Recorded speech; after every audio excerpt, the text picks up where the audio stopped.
பிரீத்தி, ஒரு breaking news தெரியுமா உனக்கு? இது பிரேக்கிங் நியூஸா? ஐயோ, ஓம் பிரேக்கிங் நியூஸா? போன தடவை என்ன சொன்னேன்? ஒரு ஆடு மாடோட ஓடி போச்சான். இது ஒரு பிரேக்கிங் நியூஸ்.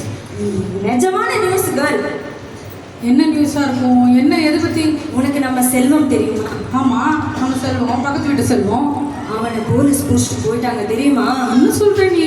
போலீஸ் பிடிச்சிட்டு போயிட்டாங்களா? ஆமா. என்ன பண்ண அவன்? என்ன பண்ணிருப்பான் யோசி. போலீஸ் பிடிச்சிட்டு போற அளவுக்கு அவன் நல்ல பையன் தானே? ஆமா. அவன் என்ன பண்ணிருப்பான் யோசி. என்ன பண்ணிருப்பான்? போய் சொல்லிருப்பானோ? ஆஹா இல்ல, அதுக்கெல்லாம் போலீஸ் பிடிச்சிட்டு போவான். அதான் நான் யோசிச்சுட்டு இருக்கேன். என்ன பண்ணிருப்பான்? அடிச்சிருப்பானோ யாரையாவது? இல்ல. அப்புறம் என்ன பண்ணிருப்பான்? எனக்கு அவன் திருடிட்டான். என்ன சொல்ற? என்னது திருடினான்? அந்த கோயில் பண்ணி திருடினானா? இல்ல வேற திருடிருப்பான்? வேற என்ன திருடி? ஓ லெவலுக்கே யோசிக்காத, கொஞ்சம் பெருசா யோசிய. பெருசா யோசிக்கணுமா? சுத்திதான் யோசி. இங்கெல்லாம் ஒன்றும் தெரியல. அப்ப என் வீட்டுல திருடிட்டானா? ஆமா, உன் ஊர்ல என் ஊர் கடை போய் திருடிட்டானா? உன் ஊர் கடமை யாரும் திருட மாட்டாங்க. அப்புறம் என்ன என்ன தெரியுமா பண்ணிட்டான்? அந்த 140வது பிளாக்ல ஒரு அக்கா இருப்பாங்கல்ல, அக்கா வீட்டுல காசு திருடி அடப்பாவி, 5000 ரூபாய் திருடிட்டான். 5000 ரூபா? ஆமா. ஐயோ, 5000 ரூபா திருடிட்டு ஓரளவுக்கு அவளுக்கு தைரியம் வந்துருச்சா? ஆமா, அவங்க அம்மா ரொம்ப சிக்கா இருந்தாங்கல்ல கொஞ்ச நாளா, அதனால பாவம் அந்த பையனுக்கு ஹெல்ப் பண்ண யாருமே இல்லை. ஐயோ பாவம், அப்ப என்ன பண்ண முடியும்? அதனால எல்லாத்தையும் ஹெல்ப் கேட்டான், யாருமே கொடுக்கல. நீங்க யாரும் ஹெல்ப் பண்ணலையா? அந்த பையனுக்கு ஹெல்ப் பண்ணலையா?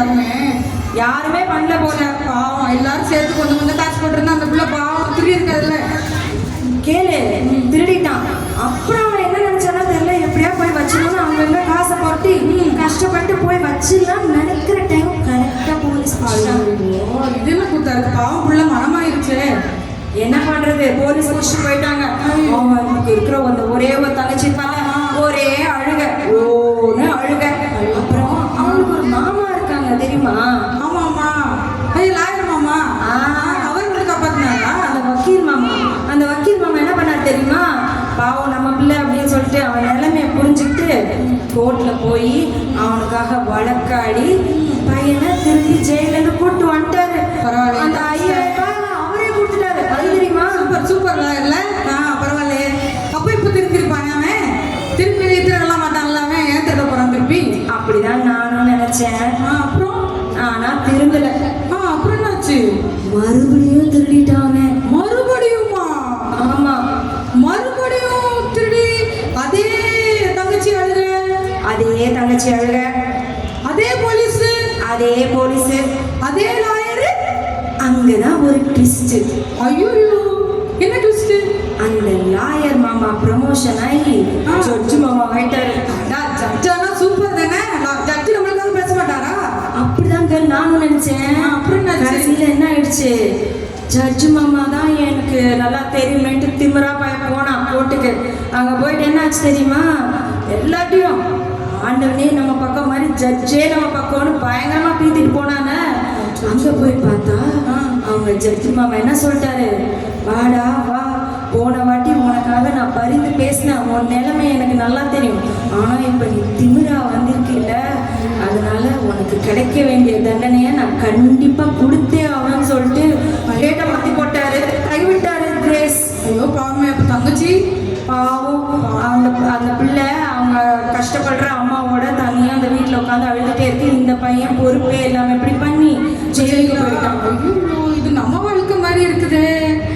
நம்ம இன்னைக்கு தப்பு பண்ணிட்டு நாளைக்கு பாவ மன்னிப்பு கேட்டுக்கலாம், ஆண்டவர்கிட்ட ப்ரே பண்ணா அவர் தான் மன்னிச்சிருவாருன்னு நினைப்போம்.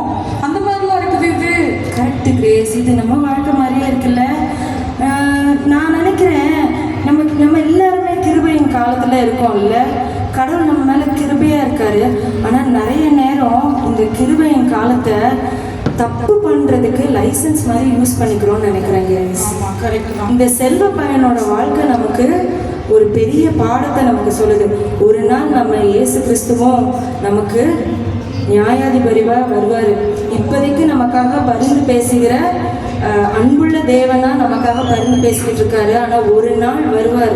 அப்போ நம்ம எல்லாரையும் நம்ம செய்ததற்கு தக்கதாக நம்மளை நியாயம் தேய்க்க போறாரு. அதனால நம்ம ஜாக்கிரதையா இருக்கணும். ஆமாம் ஆமாம் கரெக்டு. ஆமாம். நாளைக்குன்ட்டு நம்ம தள்ளி போட்டுட்டு நாளைக்கு நம்ம பார்த்துக்கலாம், அவர்கிட்ட தோணுன்னா அவர் வந்து மன்னிச்சிருவார், அதனால் திருப்பி அதே பாவத்தை செய்யலாம் அப்படின்னு நம்ம நினச்சிட்டு இருக்கோம். ஆனால் அவர் எனி டைம் வருவார்ல, எப்போ வேணாலும் வந்து நின்னாரு வந்து நியாயம் தீர்ப்பாருன்னா அப்போ நம்ம நிலைமை எப்படி இருக்குது? நம்ம அந்த நாள் நம்ம ஒழுங்காக இருந்தால் தானே நம்ம பரலோகத்துக்கு போக முடியும். Correct grace. ரொம்ப பயமாக இருக்குது எனக்கு. ஆனால் தப்பு பண்ணுறவங்க பயப்பட வேண்டாம் தான். ஆனால் செல்வத்துடைய கதை வந்து ஒரு பெரிய ஒரு எக்ஸாம்பிளாக இருக்குது நம்மளுக்கு. அப்போ நம்ம எல்லாம் என்ன பண்ணுவோம்? இன்னைக்கே மனம் திரும்புவோம், தேவனுடைய வருகைக்காக ஆயத்தப்படுவோம். இயேசுவை தெரிந்தெடுத்துக்கொள்ளும்.